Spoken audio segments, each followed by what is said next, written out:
et merci beaucoup d'être venus à cette rencontre hebdomadaire de l'AJP. Bonjour, voilà, c'est bon. Bonjour à tous et merci d'être venus à cette rencontre hebdomadaire de l'AJP. Nous avons le plaisir en ce moment d'actualité politique très intense d'accueillir Hervé Marseille. Bonjour. Hervé Marseille, vous êtes président de l'UDI, président du groupe Union Centriste au Sénat. Alors je vous rappelle que cette rencontre est également diffusée en direct sur le portail vidéo de l'Assemblée nationale et également que nos échanges vont être live-tweetés par Stanislas Noyer, que je remercie et qui est ici présent. Et la première question va vous être posée par Chantal Didier, Hervé Marseille. Oui, bonjour Monsieur le Président. Bonjour. Nous sommes tous dans l'attente de la nomination d'un Premier ministre. Moi aussi. Oui, vous aussi. Le Président de la République semble avoir changé un petit peu de méthode, c'est-à-dire il s'interroge sur qui, mais aussi sur quoi. Est-ce que vous pensez que ce changement de méthode est bon ? Et deuxième question, est-ce que le Président devrait un peu plus s'effacer ? Écoutez, c'est vrai que quand on a reçu l'invitation pour venir hier à l'Élysée, il y avait une certaine interrogation sur la nature de cette rencontre qui apparaissait pas spontanément évidente. Bon, et finalement, moi, je dois reconnaître que ça s'est bien passé et qu'ensuite, ça a ouvert quand même des portes et que on est resté effectivement pendant ces 2h30 de discussion sur la méthode et que donc le fait que le président soit là et qu'il anime cette réunion n'entachait pas et n'empiétait pas, ce qu'on pouvait redouter, sur le rôle du Premier ministre à venir. C'est vrai qu'il y a une situation qui était quand même relativement bloquée à la suite de la censure, et la censure en était un témoignage, mais la méthode, c'était de réunir tout le monde. Et c'est vrai que depuis l'été dernier, les choses ont avancé. C'est-à-dire que l'été dernier, si chacun s'en souvient, même si l'actualité va très vite, n'était pas évident de réunir tout le monde autour de la même table. Y compris à droite. Et puis, les Républicains ont rejoint le bloc central pour rentrer dans le gouvernement Barnier, ce qui a été déjà une première étape. Et puis maintenant, tout le monde accepte de se mettre autour de la même table pour discuter, hors RN, hors LFI. Et avec une conclusion qui est quand même qu'il y a unanimité pour dire qu'il ne faut pas être dépendant du Rassemblement national, ce qui crée naturellement, j'allais dire de facto, un espace de discussion avec la gauche républicaine, et qu'à partir de là, il y a également une forte tendance, il n'y a pas unanimité, mais il y a une forte tendance pour dire qu'il ne faut pas faire non plus avec LFI, et donc ça reste dans un périmètre maintenant qui est circonscrit et à l'intérieur duquel il faut trouver les conditions de fonctionnement pour l'avenir. Oui, ces conditions semblent un peu quand même difficiles à obtenir, non, parce que il y a le langage qui dit ouverture, mais en réalité, on a l'impression quand même qu'il y a beaucoup d'oukases. Enfin, ce matin encore, Olivier Faure qui dit pas question de Bayrou. Vous-même, vous dites Retailleau devrait rester au ministère de l'Intérieur, mais enfin, on ne voit pas comment la gauche pourrait accepter. Enfin, voilà, donc vous trouvez possible quand même de trouver un terrain d'entente, ou alors ce sera ultra minimaliste? Non, mais c'est normal qu'il y ait des postures, pour commencer. Ce ne sont que des postures pour vous ? Vous non, pensez que ça peut, hier, par exemple, flancher sur ces sujets ? La gauche, elle se place toujours sur le même mantra qui consiste à dire on a gagné les élections, et donc c'est à nous qu'il revient d'avoir un représentant à Matignon. Bon, évidemment, moi je ne partage pas cette idée, mais je veux dire, ils ont le droit de continuer à le dire. Quand ils verront que ce n'est pas quelqu'un de gauche à Matignon, on passera à la phase 2. Bon, et donc, ils ne peuvent pas abandonner cette idée aujourd'hui. Mais hier, ce qui a été dit, c'est à gauche, vous avez les communistes qui sont très allants. Vous avez les socialistes qui hier étaient, 50-50. Ce matin, je vois qu'ils sont à 60-40. Et c'est les Verts qui sont les plus, recroquevillés sur leur position. Bon, à gauche, voilà comment ça se passe. Quand il y aura un nouveau Premier ministre qui sera nommé, il poursuivra le dialogue qui a été engagé et il lui appartiendra de lui donner du contenu. Alors, les discussions qui ont eu lieu, c'était, comment on fait pour dialoguer? Est-ce qu'il faut, par exemple, abandonner l'idée de la motion de censure, du 49.3, du 49.2, etc., pour entrer dans un dialogue qui soit, j'allais dire, purement parlementaire et essayer de trouver des solutions parlementaires pour créer des majorités. Après, ça se heurte à des problèmes pratiques. Parce que si vous dites que vous abandonnez les armes institutionnelles, et on peut l'imaginer, vous avez un groupe comme celui du Rassemblement national ou de LFI qui dépose une PPL sur l'abrogation des retraites ou sur une loi immigration. Comment ça marche? Parce que spontanément, il y aura des gens pour qui c'est un objectif, et même s'ils ont décidé de dialoguer, ils auront envie de donner suite à une proposition de loi comme celle-là. Donc l'idée d'abandonner les armes institutionnelles, ça part d'une bonne idée sympathique, ça se heurte à des problèmes pratiques.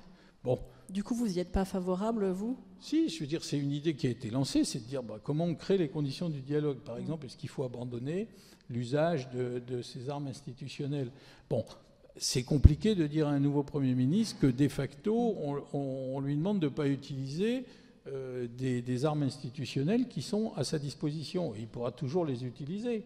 Enfin, s'il peut éviter de le faire, ça permet de dialoguer et d'avancer. Une première question. Oui, bonjour, Frédéric Delpech pour LCI TF1. Alors, entrons un peu dans le vif du sujet. Vous êtes centriste, évidemment, tout le monde le sait. Est-ce qu'une figure centriste serait le meilleur dénominateur commun pour être à Matignon? Évidemment, c'est le nom de François Bayrou qui a beaucoup circulé. Vous confirmez cette option et est-ce que vous souhaitez que l'équilibre arrive au niveau d'un centriste à Matignon pour pouvoir satisfaire tout le monde? Pour toutes les raisons que vous venez d'indiquer, vous êtes un très bon porte-parole. Un centriste, évidemment, serait le bienvenu, et ce n'est pas moi qui vais vous dire le contraire. Après, vous pouvez penser ce que vous voulez, moi aussi. Il appartiendra au président de la République de nommer quelqu'un. Donc, on peut jouer au jeu des pronostics. Il y a un tas de noms qui sont cités. François fait partie, effectivement, des gens qui ont l'expérience et la capacité à faire s'il devait bénéficier de cette responsabilité. Bon, moi, j'en sais rien. Une des premières réponses qu'a apporté le président de la République hier, c'était à Olivier Faure. C'est la première question qu'il lui a posée. Il lui a dit, Monsieur le Président, dans quel délai allez-vous nommer un Premier ministre? Et le chef de l'État lui a répondu sous 48 heures. Bon, après, on sait très bien que la notion du temps évolue. Tout le monde attendait quelqu'un lundi. C'était ce qu'il avait laissé entendre en fin de semaine, quand on l'avait vu vendredi matin. Il se trouve que les socialistes qui avaient été reçus avaient trouvé impertinent qu'eux seuls à gauche soient reçus. Donc les autres ont été appelés à venir, enfin ceux qui ont bien voulu répondre à l'invitation. Et donc ça a reporté les décisions. Maintenant, il y a un autre problème qui peut s'interposer, j'en sais rien. C'est le fait que le gouvernement démissionné, qui est toujours en place, a déposé la loi qui va être examinée aujourd'hui, la loi spéciale. Et donc, est-ce que c'est ce gouvernement qui doit discuter et défendre la loi spéciale, ou est-ce qu'on peut imaginer qu'un autre gouvernement ou un autre Premier ministre défende cette loi spéciale? Donc c'est pour ça que je ne suis même pas sûr. Enfin, comme c'est le président de la République qui a dit sous 48 heures, je m'incline. C'est lui qui décidera. Mais je m'interroge quand même sur l'idée qu'il peut y avoir d'interférer dans la discussion de la loi spéciale, puisque la loi spéciale, comme son nom l'indique, elle est très particulière, elle n'a pas été utilisée depuis 1979, et donc elle va être présentée aujourd'hui, elle va être défendue devant l'Assemblée, cet après-midi, ouais. Elle va être défendue devant le Sénat. J'ai vu que certains, contrairement à l'avis du Conseil d'État, envisagent de déposer des amendements, ce qui n'est pas possible a priori constitutionnellement.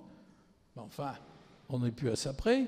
Et donc, il n'est pas impossible qu'on ait une CMP, des amendements votés, une CMP qui ne soit pas forcément positive, puisqu'on va se trouver dans la situation, une fois sur trois, où c'est les écologistes qui remplacent d'autres groupes, et à la CMP, on va être 7-7 et non pas 8-6. Donc ça veut dire que ça va être compliqué à la CMP le cas échéant. Il va y avoir éventuellement une deuxième navette. Et s'il y a à nouveau des amendements, parce que c'est l'Assemblée qui a le dernier mot, j'espère qu'il y a des gens qui ont prévu un petit 25 décembre ou éventuellement davantage, parce que et vous aussi d'ailleurs, vous aussi, prévoyez des sandwichs, parce que c'est pas sûr que tout ça se fasse dans la joie, le bonheur et la félicité de Noël. Une autre question. Est-ce que la contrepartie de la non-utilisation des armes constitutionnelles pourrait être la non-défense ou la non-demande, par exemple, de l'abrogation de la réforme des retraites? On n'en est pas là. Ça, c'est le contenu et c'est le programme. Ça sera le Premier ministre nommé qui aura à voir avec les uns et les autres ce qui est possible de faire. Hein. Hier, c'était la méthode. Il est ressorti un état d'esprit. Tout le monde était là. Tout le monde est resté. Et tout le monde était dans le même état d'esprit. Je vous l'ai dit, que dans les conclusions du chef de l'État, il y avait la reconnaissance d'une unanimité pour dire on ne veut pas être dépendant du Rassemblement national, ce qui suppose de trouver des accords entre le bloc central et ceux de la gauche républicaine qui ont marqué un souci d'ouverture et de dialogue. Et d'ailleurs, le président de la République les a salués en disant je salue l'esprit d'ouverture dont ont fait preuve un certain nombre de groupes et de partis de la gauche qui ont ouvert le jeu et qui ont créé une nouvelle dynamique démocratique.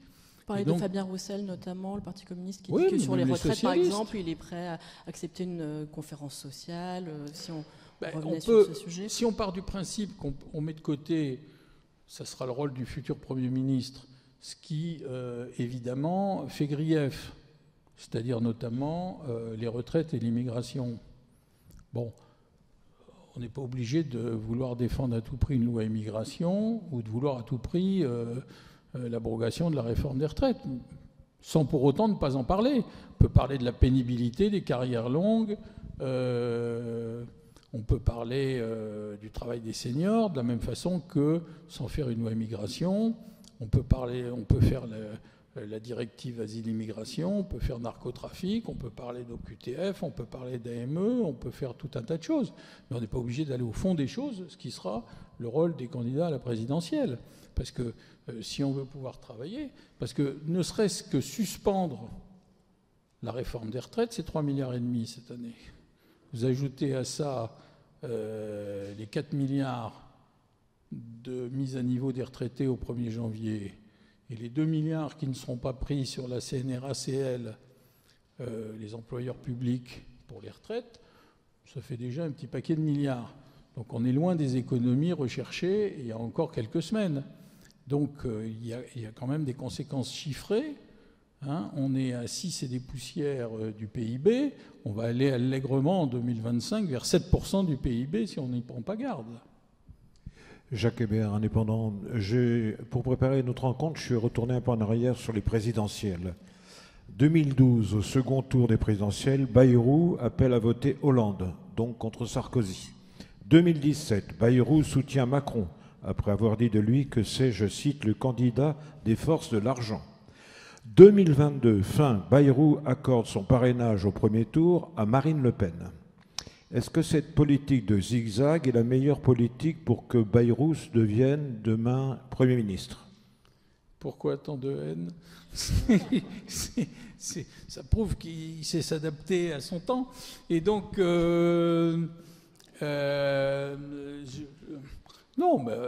François, effectivement, a pris des positions, notamment en 2007, qui lui valent une certaine encore hégémonie de certains,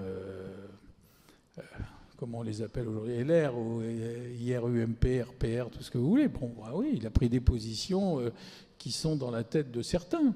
Mais dans la vie publique, il y a des positions qui ont beaucoup évolué depuis quelques années. Donc vous citez celle-là, mais on pourrait en citer un tas d'autres. Donc aujourd'hui, le problème, c'est de dépasser tout ça pour essayer de trouver des solutions pour l'avenir. C'est vrai que François Bayrou, il a cette expérience qui lui permet de pouvoir valablement et utilement être à Matignon si le chef de l'État le choisissait. Alors il y a d'autres noms qui sont cités. De toute façon, c'est le chef de l'État qui décidera et on verra comment ça se passe. Bon, mais c'est vrai que le travail, il y a une porte qui a été ouverte par le débat d'hier, et donc maintenant, il faut lui donner un contenu. Le contenu, ça va être de choisir les thèmes, le programme, les textes, parce que finalement, le temps va aller assez vite. Hein. On est fin 2024, il va déjà falloir faire en sorte que l'État puisse tourner, c'est-à-dire voter des recettes, avec un décret qui prévoit des dépenses, et puis, ça n'est qu'une roue de secours, parce qu'il va falloir faire un budget. Et le budget, il va falloir le préparer dès maintenant, pour avoir un budget en février, quoi. Et PLFSS, PLF. Et ça va être plusieurs mois de débats budgétaires. On va arriver assez rapidement à l'été. Donc, les textes qui vont pouvoir être discutés, il n'y en a pas 36 000, parce qu'on va d'abord être dans le débat budgétaire. Et c'est important, parce qu'on a l'impression qu'on a réglé le problème de la dette, du déficit, qui était au centre des discussions budgétaires il y a encore quelques jours, si ce n'est quelques semaines. Et là, il va falloir reprendre ce débat-là. Or, pour l'instant, on voit que des dépenses. Hein. Oui, François Gervais, Horizon Politique. Le président de la République a souhaité un gouvernement d'intérêt général. Comment est-ce que vous interprétez ça?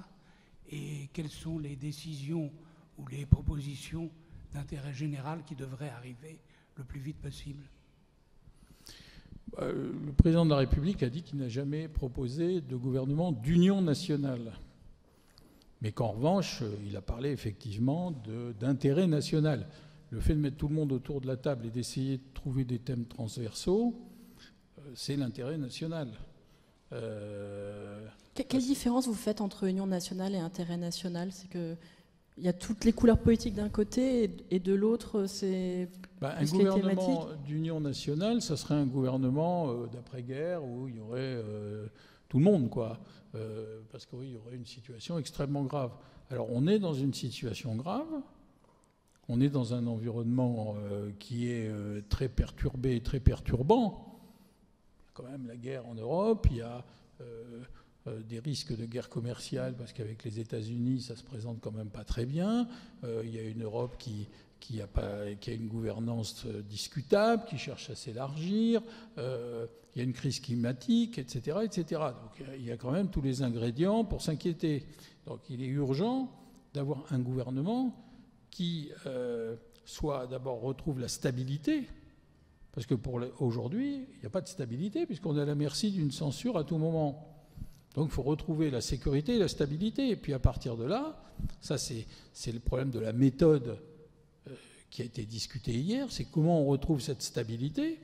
Et une fois qu'on a une certitude, au moins pendant, le chef de l'État a donné l'horizon 30 mois dans son discours jeudi à la télévision. Oui. Vous y croyez?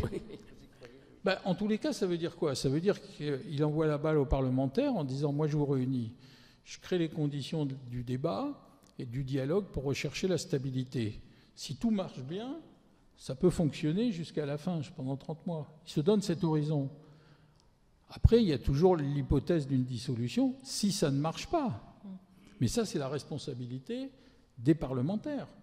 En gros, c'est de dire, vous dites que le Parlement a repris la main, Mais donnez-vous les moyens de faire fonctionner la démocratie et un gouvernement.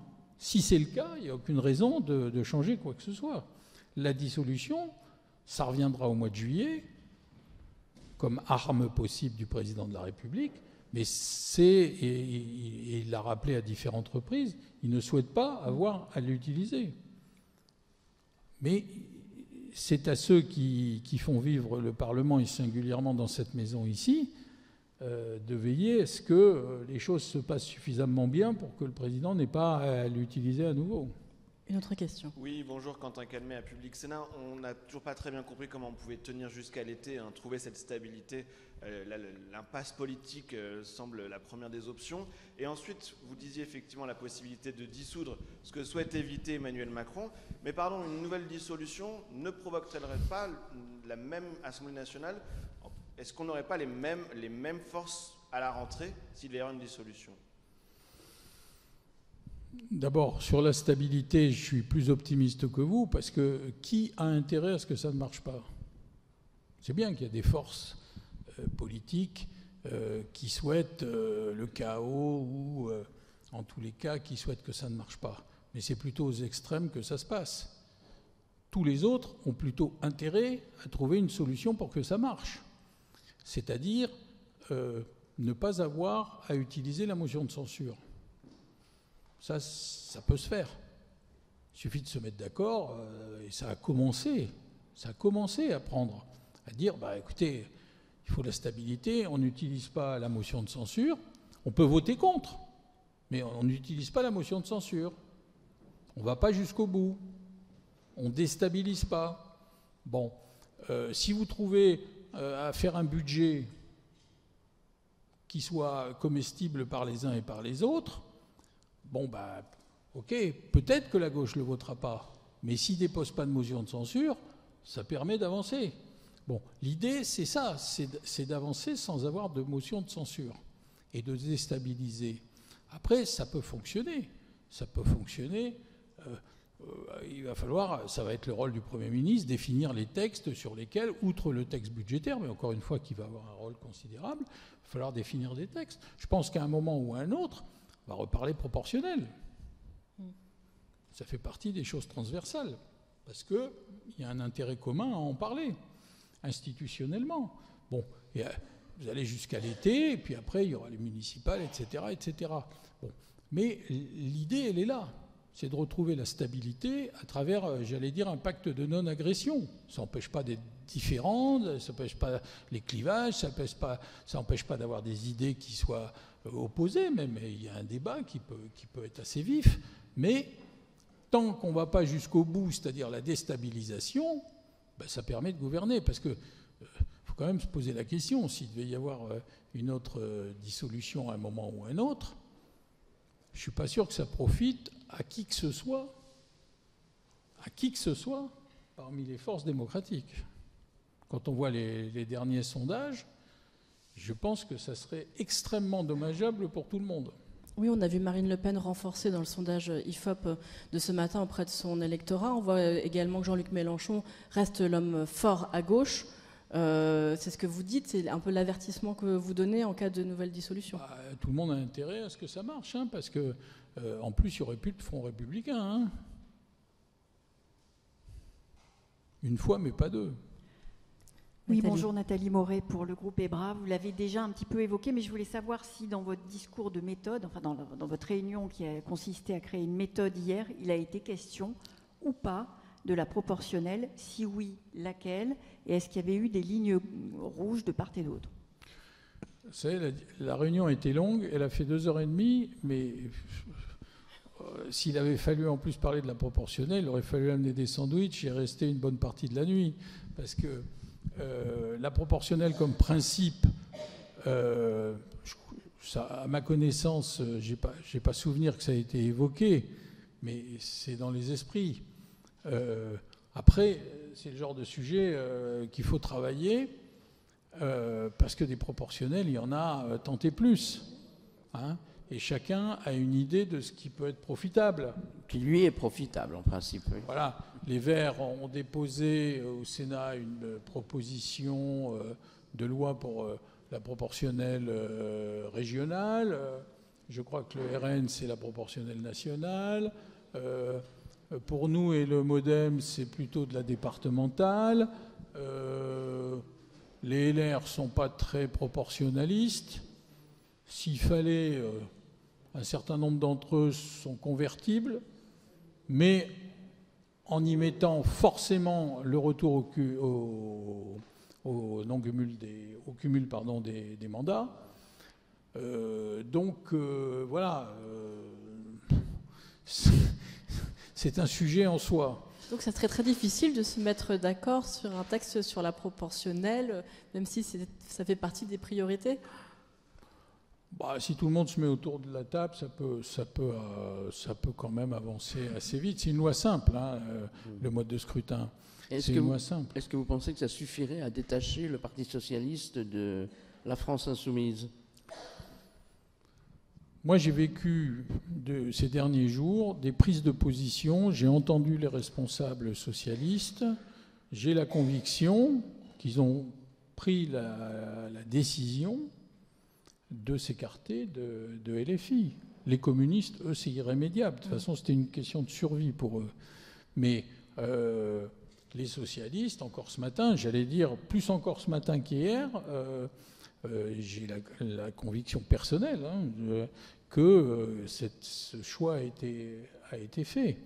Et les seuls qui restent extrêmement ambigus sur le sujet sont les écologistes. Par exemple, quand on parle de la relation avec LFI, hier, en conclusion, le chef de l'État dit conclusion, j'observe qu'on est unanime pour ne pas être dépendant du RN, et j'observe qu'il y a un certain consensus vis-à-vis des LFI. Et là, les Verts disent non, on n'a pas dit ça. Je veux dire, les Verts, c'est beaucoup plus ambigu, parce qu'il y a quand même les municipales. Il faut quand même penser à l'essentiel. Donc, il y a quand même les municipales qui sont quand même en fond, et il y a à gauche, ce qui n'est pas illégitime, un souci de préservation électorale. Donc autant vis-à-vis du RN, c'est l'unanimité et c'est clair, autant vis-à-vis de LFI, pour certains, il reste encore une marge de progression. Bonjour.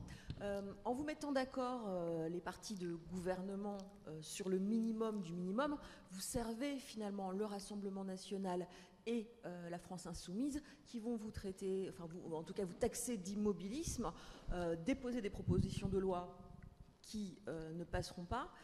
Comment est-ce que vous gérez ce risque dans la perspective de 2027 ? À chaque jour suffit sa peine. Si on ne fait rien, on est soumis à une possible censure à tout moment. Bon, donc à partir du moment où, après la censure, une partie de la gauche a ouvert le jeu en ouvrant le dialogue et en disant on ne peut pas laisser le pays dans cet état, il faut qu'on puisse dialoguer pour trouver des solutions et retrouver de la stabilité. On commence par essayer de trouver cette solution. Après, bien sûr, il y a le risque qu'on peut percevoir tout de suite d'avoir le Rassemblement national qui dise c'est UMPS, c'est tous les mêmes, bonnet blanc, blanc bonnet, d'avoir l'autre extrême qui met en cause ses anciens partenaires. C'est comme ça. Mais il faut d'abord retrouver la stabilité. Sinon on se retrouve exactement dans la même situation que Michel Barnier, c'est-à-dire soumis à toutes les crises possibles. Donc il faut neutraliser la discussion avec la gauche et essayer de trouver cet espace de travail pour redonner de la sécurité au travail gouvernemental. Pierre. Oui, bonjour. J'avais deux questions. La première, c'est vous dites que s'il y a un accord pour ne pas activer la censure, déjà c'est un premier pas. Après, il y aura des votes. Mais sur ce point, je ne vois pas ce que ça change, puisqu'il y aura quand même l'ERN et LFI qui vont quand même peser dans les votes. Et donc, on pourrait se retrouver dans le même schéma que le budget, que l'examen du budget à l'Assemblée, où il y aura quand même des arbitrages, où le bloc central va perdre énormément de votes. Donc, j'ai du mal à percevoir en quoi même si au bout il n'y aura pas la censure du gouvernement et donc une stabilité gouvernementale, en quoi ça va changer radicalement l'équation politique à l'Assemblée en tout cas? Ça c'était ma première question. La deuxième question, c'était aussi, vous posez la question en tant que président de groupe parlementaire au Sénat, quel est l'impact en fait de cette instabilité de fait, le fait qu'il n'y ait plus de gouvernement, qu'il faut attendre de nouveaux ministères, de nouveaux conseillers, pour les travaux parlementaires que vous menez avec votre groupe, quelles sont les conséquences concrètes au-delà des, vous avez dit des grandes réformes qui pourraient ne pas advenir, concrètement pour le travail des sénateurs dans votre groupe, qu'est-ce que ça représente? Pour répondre à votre première question, il y a juste un problème arithmétique, c'est qu'ils ne peuvent pas voter la censure. LFI et RN, sans le reste de la gauche, bien sûr qu'ils peuvent peser dans les débats comme n'importe quel groupe, mais ils ne peuvent pas voter la censure et donc déstabiliser le gouvernement. C'est quand même le but de rechercher. Ils peuvent parler, ils peuvent faire tout ce qu'ils veulent, ils peuvent monter au ciel, mais ils peuvent pas. Il n'y a plus de censure possible. C'est ça le sujet. Donc, premier point. Deuxième point, qu'est-ce qui se passe pendant cette période? Rien. On prépare la suite. On travaille déjà sur le prochain. On va travailler d'abord sur la loi spéciale. Et puis ensuite, on a commencé à créer des groupes de travail pour préparer les prochains budgets qui devront être présentés par le nouveau gouvernement et qu'on verra fin janvier, début février. Ce qui a manqué cruellement au gouvernement Barnier, c'est-à-dire d'avoir du temps pour discuter et préparer les choses. Une autre question. Alors justement, à propos du gouvernement Barnier, est-ce que, je sais bien qu'on ne pleure pas sur le lait renversé, mais est-ce que vous regrettez que Michel Barnier n'ait pas été plus allant pour fédérer le bloc central? Je pense que Michel Barnier a eu du courage de prendre cette mission en si peu de temps, parce qu'il a eu 15 jours pour faire le budget, plonger immédiatement dans la fournaise et se retrouver face à un mur. Donc, à l'évidence, ce qui a manqué, si on fait des bilans et qu'on essaie de voir ce qui a pas fonctionné, c'est le fait, c'est ce qu'on a d'ailleurs, on a dit au président de la République avec François Bayrou et Gabriel Attal, c'était quand vendredi matin, c'est que, bien sûr, il y a ce qu'on appelle le bloc central. C'est pour ça que tout à l'heure, quand vous parliez de Bruno Retailleau, si on veut préserver le bloc central, il faut que tous ceux qui y soient, y restent. Et à commencer par LR. Et si vous voulez avoir LR, il faut avoir Bruno Retailleau, qui fait référence maintenant, j'allais dire, chez les Républicains, comme figure de proue. Et donc, parce que ça paraît simple, mais il faut déjà préserver ce qui existe. Bon, et à partir de là, il faut que ce bloc central, c'est ce qui a été fait, soit en extension, si je puis dire, soit en projection vers ceux qui ont manifesté un souci de dialogue, c'est-à-dire la gauche démocratique, pour essayer de trouver une stabilité. Bon, mais il faut surtout aussi que le futur Premier ministre, quel qu'il soit, s'implique politiquement pour donner une densité politique, notamment au bloc central, c'est-à-dire en s'impliquant auprès des groupes, en les animant, avec le Premier ministre sortant, nous avions des réunions le mardi matin. Bon, c'était sympathique. On prenait un café, discutait. Tout le monde sortait en disant on fait comme on a dit, puis... il s'est pas assez impliqué sur ces réunions, il a été trop spectateur, vous avez laissé faire... Il n'est pas rentré dans le débat politique, il a laissé faire. Songez qu'il y a des élections partielles où il y a des candidats issus de LR, Thierry Renaissance, etc., qui mettent des photos de ministres du même gouvernement, mais ils sont candidats les uns contre les autres.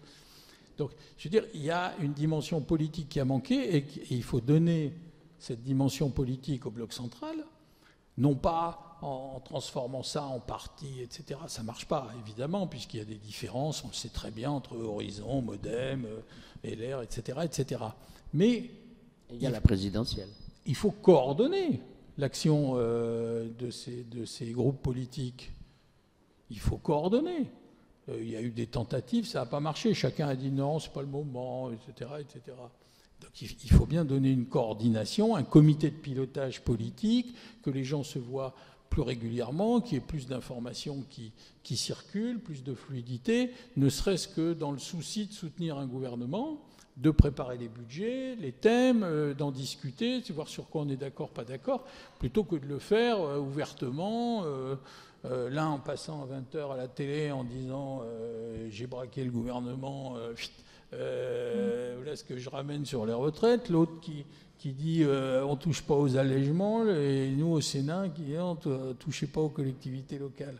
Bon, c'est des débats qui ont vocation à être plus internes qu'externes. Je reviens juste sur ce que vous disiez de Bruno Retailleau. S'il devait rester, est-ce que ça ne serait pas un Bruno Retailleau, j'allais dire, vidé de sa substance, très édulcoré, puisqu'il serait impossible de faire adopter une nouvelle loi immigration, etc. On peut peut-être trouver, je ne sais pas, un consensus sur le narcotrafic, mais s'il y a beaucoup d'autres choses sur lesquelles il pourrait intervenir, ça fait quand même un périmètre un peu réduit à peau de chagrin. Je crois que vous le connaissez bien aussi, Sénat. Avant qu'il soit édulcoré, je pense quand même qu'il y a du temps qui va passer. Mais en revanche, qu'il soit porté à faire des compromis comme les autres.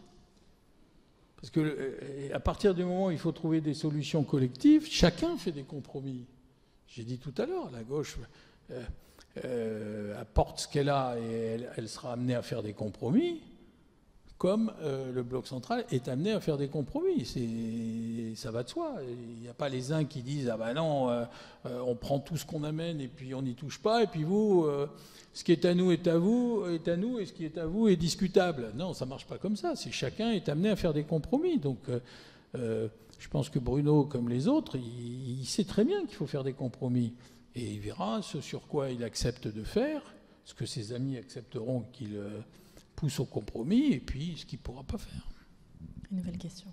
Oui, bonjour, Antoine Maignan pour l'AFP. Vous en avez un peu parlé, mais j'ai du mal à voir sur quel texte précisément il pourrait y avoir cet esprit de consensus pour dégager des majorités au Parlement. Est-ce qu'aujourd'hui, on a bien un seul? Vous avez parlé de la proportionnelle, mais même là, on voit que c'est très très compliqué.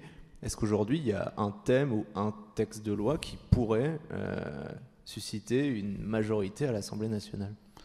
D'abord, il n'y a pas un espace de temps tel qu'on puisse discuter de 40 dossiers. Hein. Je veux dire, on va avoir des discussions budgétaires qui vont déjà prendre beaucoup de temps, puis on va rapidement arriver à l'été. Donc l'espace pour lequel il y a...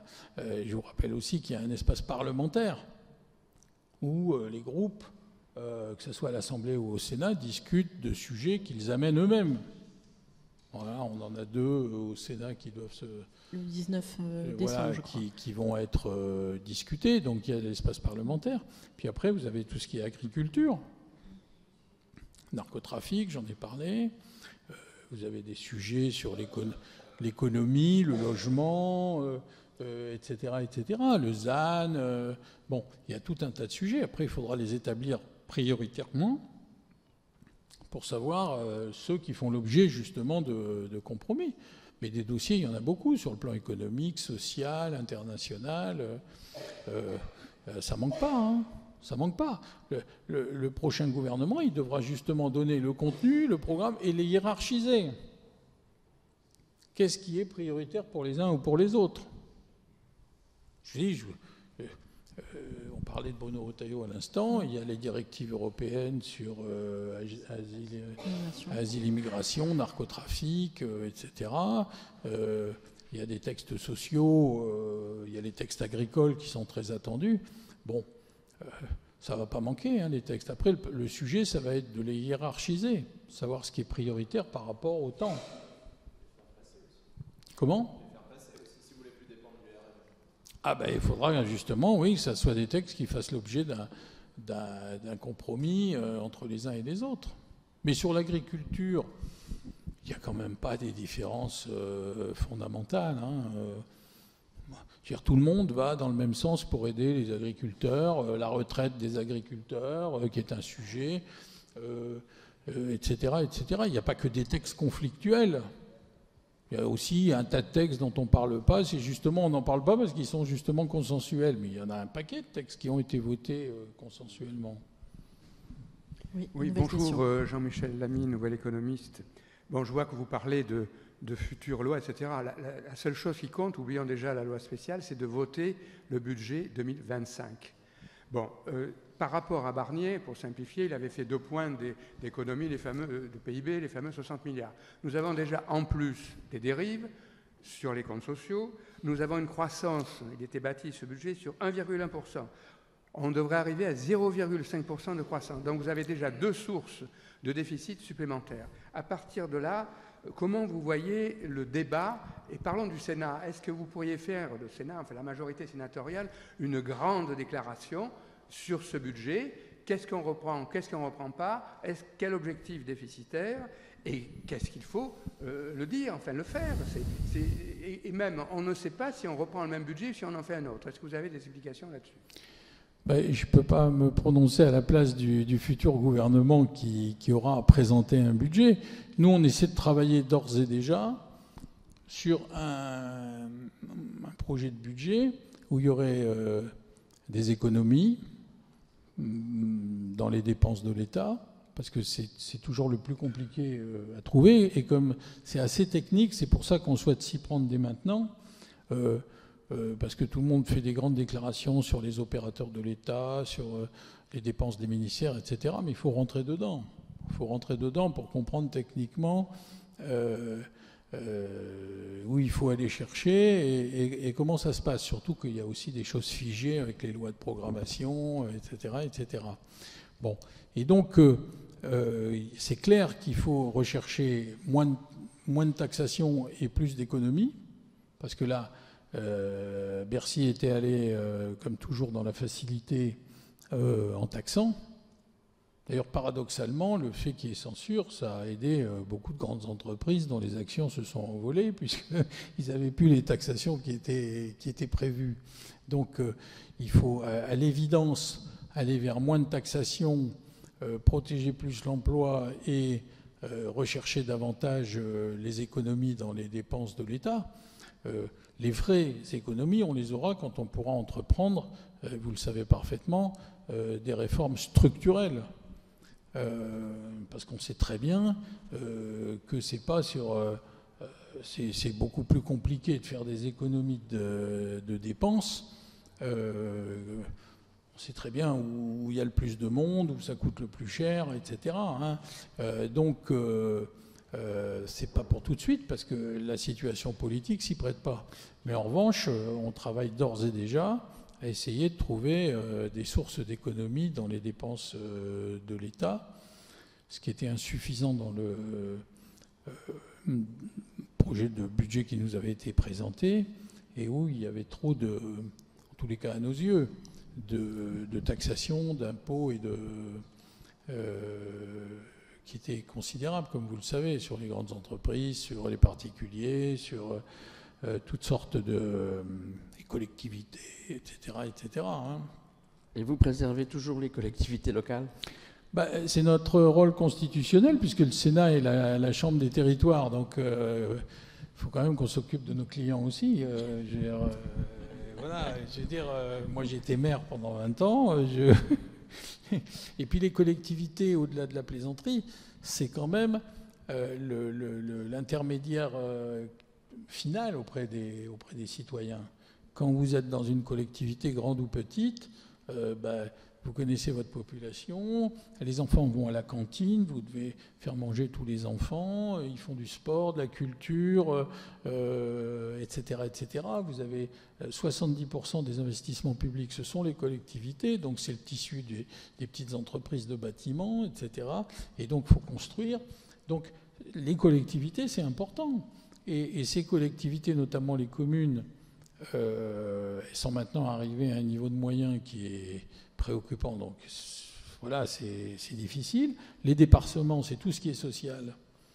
Il y a 30% des départements qui sont dans l'incapacité de boucler leur budget. Parce qu'il y a le RSA, les EHPAD, il y a les mineurs non accompagnés qui coûtent beaucoup d'argent. Et il y a un sujet, nous ça fait des années qu'on en parle, tous les gouvernements se passent la patate chaude depuis Nicolas Sarkozy jusqu'à Emmanuel Macron, c'est le problème de la dépendance. On est dans un pays qui vieillit, comme tous les pays d'Europe. Hein, c'est moins grave qu'en Italie, mais c'est quand même préoccupant. Et qu'est-ce qu'on fait des gens quand ils sont en état de dépendance, qu'on appelle le 5e risque? Ça coûte beaucoup d'argent. Et là, voilà, c'est typiquement le genre de situation où il faut une réforme de structure, parce que pour l'instant, on avait prévu dans le budget de redonner un peu de sous aux départements pour qu'ils puissent aider les EHPAD, mais il va falloir trouver une solution beaucoup plus forte, parce que plus ça va aller, moins ça va aller. Parce que la population vieillit, il y a de plus en plus de gens qu'on doit mettre dans des maisons quand ils ne peuvent plus rester chez eux, et tout le monde n'a pas les moyens de payer 3 000 ou 4 000 euros par mois pour aller mettre un parent dans un EHPAD. Donc il faut trouver des solutions, et ça coûte très cher. Donc une nouvelle journée de solidarité, c'est ce qui avait été évoqué. C'est ce qu'on avait proposé. Les 7 heures de travail. On avait proposé 7 heures de travail. Et vous aviez vu les polémiques que ça avait enchaîné. Par an. Il n'y a pas de quoi écrire à la famille. 7 heures par an. Qu'est-ce qu'on n'a pas entendu? Et ça ramenait 2,5 milliards. Bon. 7 heures par an, discuter soit par entreprise, soit avec les branches professionnelles. Bon, c'est bien. Hein. En répondant à Jean-Michel, vous parliez de choix structurels. Est-ce que dans la configuration politique actuelle, avec un engagement qui serait d'une part pas de 49.3, d'autre part pas de motion de censure, est-ce que vous considérez, quand on voit comment se sont passés les débats en première lecture sur le budget à l'Assemblée nationale, est-ce que vous considérez que ces choix structurels pourront être faits ou est-ce que finalement on risque pas de se retrouver dans une situation politique peut-être un peu stabilisée, mais avec du temps perdu en attendant la prochaine élection présidentielle? Il y a 15 ou 20 ans déjà, François Bayrou plaidait pour des gouvernements de coalition, de majorité d'idées. Alors là, on n'est pas tout à fait dans ce cadre-là, on est plutôt juste sur un accord de non-censure. Mais il disait aussi, à l'époque, qu'il fallait faire attention à la dette. C'était l'un des précurseurs sur le sujet. Est-ce que dans cette configuration, sur la dette par exemple, on va pouvoir prendre des décisions fortes et est-ce que sur ces sujets-là, la France peut se permettre sans parler d'immobilisme, mais peut-être de perdre un peu de temps sur l'autel d'une forme de stabilité politique? Je crains qu'on ne puisse pas faire beaucoup de réformes de structure vu la configuration et les délais. En revanche, il faut relativiser par rapport à la situation.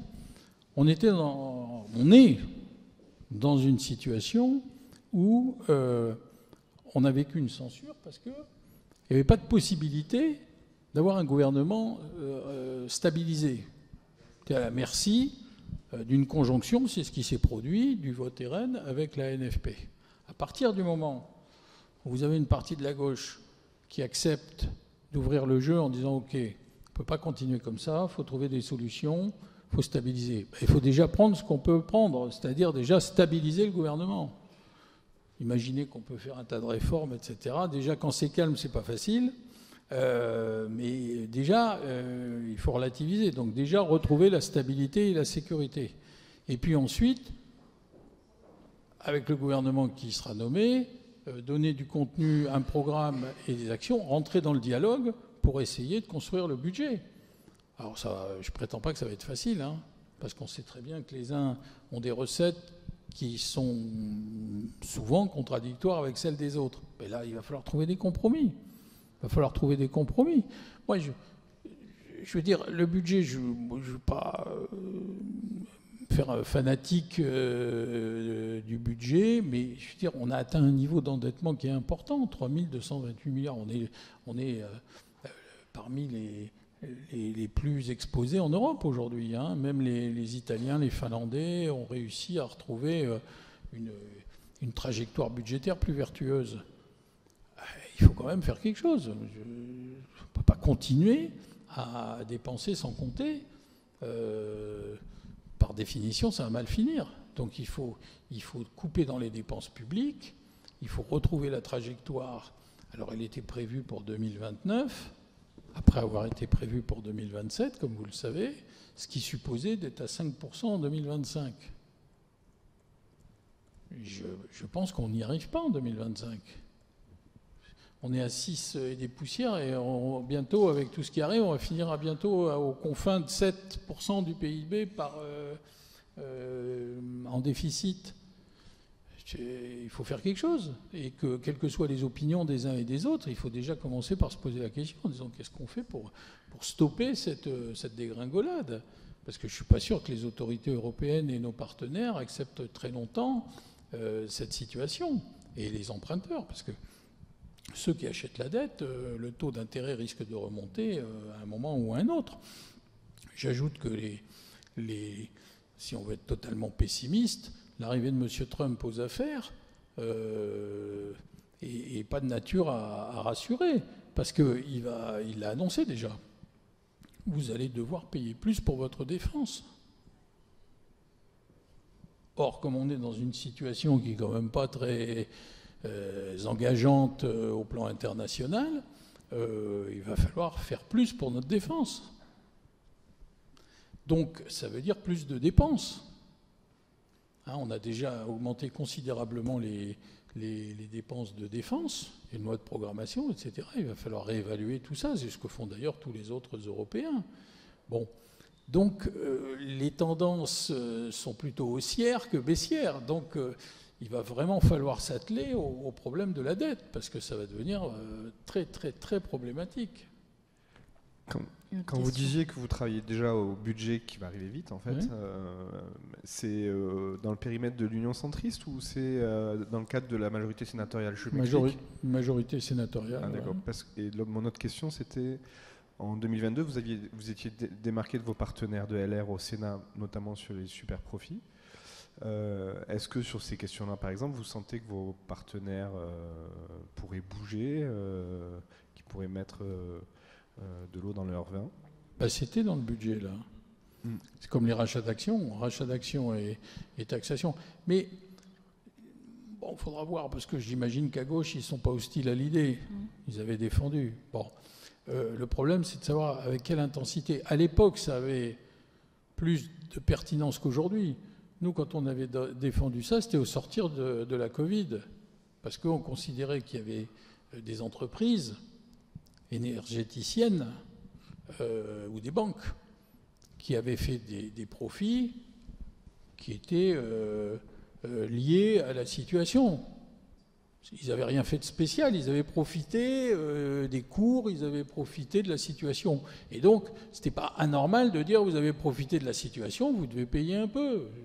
Franchement, à l'époque, j'allais dire ponctionner total d'1 milliard, bon, quelque chose me dit que ce n'est pas ça qui les aurait tués. Hein. Bon, ça avait plus de pertinence. Aujourd'hui, on est rentré dans une autre... dans un autre contexte. Donc il faut regarder tout ça dans le cadre du dialogue qu'il y aura notamment avec la gauche. Il n'est pas impossible qu'il y ait des taxations de cette nature. Ils étaient dans le budget, là. Alors évidemment, ça ne fait pas plaisir aux grandes entreprises qui ont tendance à dire puisque vous nous taxez, on va s'installer ailleurs, on va s'organiser autrement, etc., etc. C'est pour ça que le rendement n'est jamais celui qui est attendu, surtout que j'ai cru comprendre depuis quelques années qu'à Bercy, ils avaient des petits soucis dans les prévisions. Ils ont des logiciels qui datent. Donc, il faut changer le crayon de bois et la calculette pour passer à l'intelligence artificielle. Une question sur le projet de loi spéciale. On parle un petit peu de là maintenant tout de suite. Il va y avoir un débat pour y inclure l'indexation du barème de l'IR. Bon, je pense que vous n'y êtes pas favorable, mais une question sur les argumentations que l'on entend. Certains disent, après tout, c'est consensuel politiquement. Pourquoi ne pas le faire en se disant que personne ne va saisir le Conseil constitutionnel? Il y a un peu cette idée qu'on pourrait faire les choses et que si le Conseil constitutionnel n'est pas saisi, ça ne poserait pas problème. Qu'est-ce que ça vous inspire, ce type de réflexion? Quand vous dites certains, je vois à peu près qui c'est. Simplement, on est encore dans un état de droit. Il est très malmené. On a une constitution... il faut vraiment qu'elle soit robuste parce que... songez quand même que dans une vieille démocratie comme la nôtre, en 2024, on se retrouve sans gouvernement, sans budget, avec des lois spéciales. On est dans le spécial et l'innovant tous les jours, quoi. Et donc, à un moment donné, il faut arrêter parce que on peut aussi faire du droit coutumier pendant qu'on y est. Taper dans la main, faire invoquer des danses rituelles. Il faut arrêter. À un moment donné, il faut respecter la Constitution. Moi, je ne suis pas contre l'idée qu'évidemment, on réévalue le barème de l'impôt. Ça va de soi. C'est prévu tous les ans. Le barème de l'impôt, il faut le réévaluer. Sinon, il y a 18 millions de personnes qui risquent de payer plus d'impôts et 300 000 qui risquent de rentrer dans l'impôt alors qu'ils n'en payent pas. Sachant quand même que dans ce pays, il n'y a que la moitié des gens qui payent un impôt. Bon, ce qui est quand même un problème aussi. Un impôt sur le revenu. Impôt sur le revenu. Bon. Moyennant quoi, il faut respecter la Constitution. Il y a un avis du Conseil d'État, je l'ai là avec moi. C'est une loi spéciale, c'est pas une loi où on met ce qu'on veut. On peut aussi dire, il faut protéger les marchands de je sais pas quoi, et puis, le Père Noël, oui, il faut qu'il ait transport gratuit. Il y a une Constitution, soit il y a un état de droit, et on respecte l'état de droit, où chacun se fait plaisir en disant pourquoi on n'a pas le droit de faire ceci ou cela. Il y a des règles, elles sont bonnes ou mauvaises, mais il y a des règles. Et les règles constitutionnelles sont des règles supérieures. Donc, rétablir l'impôt, le barème de l'impôt, oui, mais dans le projet de loi de finances qui aura lieu en février. Ça ne changera rien, puisque les déclarations des gens, elles sont faites au mois de mai. Il faut arrêter aussi de faire peur à tout le monde en disant « Oh là, vous avez payé ». Donc, il fallait qu'ils y pensent avant de censurer. Bon, il y a un tas de choses qui sont induites par la censure. Il y a un tas de choses, c'est comme ça. C'est technique, c'est financier, dans toutes sortes de domaines. Bon, maintenant, il faut trouver des parades et des solutions. Moi, je sais pas, ce matin, je parlais avec des collègues de la région Île-de-France, des budgets des communes, des intercos, etc. Il y a des graves conséquences financières. Bon, ceux qui hurlent le plus, c'est ceux de Seine-Saint-Denis. Parce qu'ils se font ponctionner en fonction de textes sur la métropole, etc. etc. Je dis, écoutez les gars, il fallait y penser avant de voter la censure. Maintenant, ils couinent. Voilà, mais il faudra attendre le prochain budget pour réparer tout ça. Le barème, il sera réparé. Et tant mieux. Mais, j'allais dire, juridiquement et constitutionnellement, c'est dans la prochaine loi de finances. Sinon, chacun va se pointer en disant, dans la loi spéciale, tiens, est-ce qu'on ne peut pas mettre ci, est-ce qu'on ne peut pas mettre ça, est-ce qu'on ne peut pas aider ceci ou cela. Il y a un tas de problèmes qu'il faut régler. Les problèmes, les métropolitains s'en soucient peu, mais il y a tous les problèmes de l'outre-mer. Songez à la situation en Calédonie. En Calédonie, vous avez un Calédonien sur deux qui est au chômage. Il y a eu pas loin de 3 milliards de dégâts. L'économie est au point mort. On ne produit plus de nickel. Vous avez les problèmes de Mayotte. Vous avez les problèmes de la vie chère à Mayotte. Il y a 30 heures d'interruption consécutive de la distribution d'eau tous les 2 jours.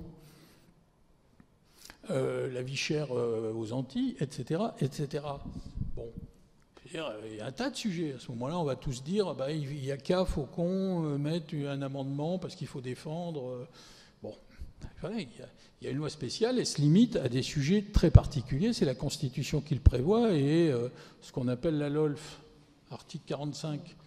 Bon, c'est-à-dire on peut continuer à percevoir impôts, taxes et redevances sur la base de ce qui se faisait en 2024. Et puis, on permet à la COS, c'est-à-dire à la Sécurité sociale, d'emprunter, parce que sinon, elle est en cessation de paiement en janvier. Plus ?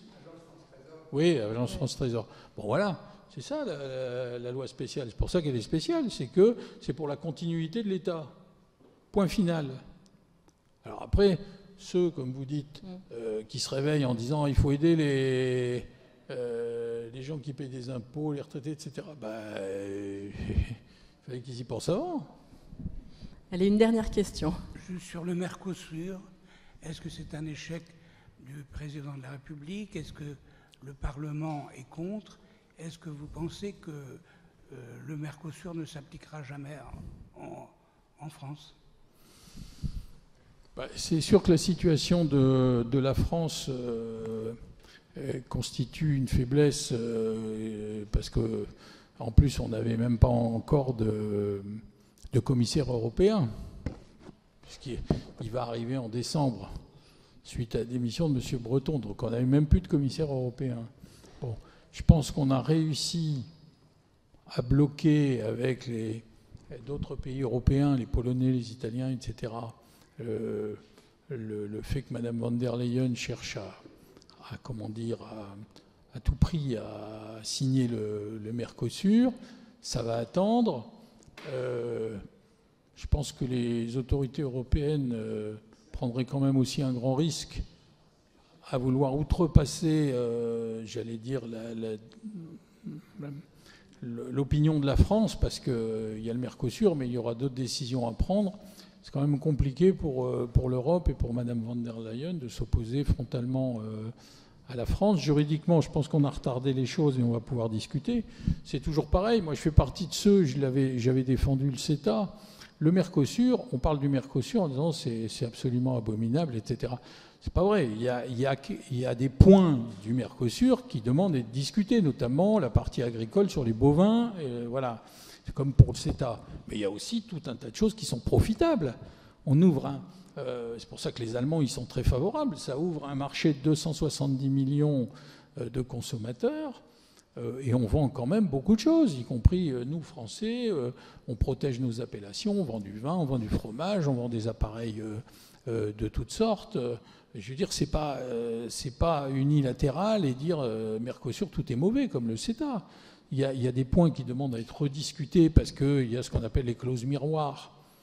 Et que c'est normal, les agriculteurs qui sont déjà en souffrance dans beaucoup de territoires disent vous ne pouvez pas ajouter ce problème à tous ceux qu'on rencontre aujourd'hui. Et ils ont raison. Mais autant il faut rediscuter des points qui font grief pour les agriculteurs, autant il faut aussi mettre en évidence ce que nous rapportent les traités internationaux. Ce n'est pas à sens unique. Hein. Certes, il y a ce problème pour nos agriculteurs. Et encore une fois, toutes les forces politiques sont unanimes pour dire qu'il faut défendre les agriculteurs. Autant, on a aussi un tas d'industriels qui profitent de ces échanges. Sinon, je ne vois pas l'intérêt de les signer. Bien, merci beaucoup. Merci Hervé Marseille d'avoir participé à cette rencontre de l'AJP. Et merci à tous d'y avoir assisté. À la semaine prochaine. Merci beaucoup. Merci pour votre invitation.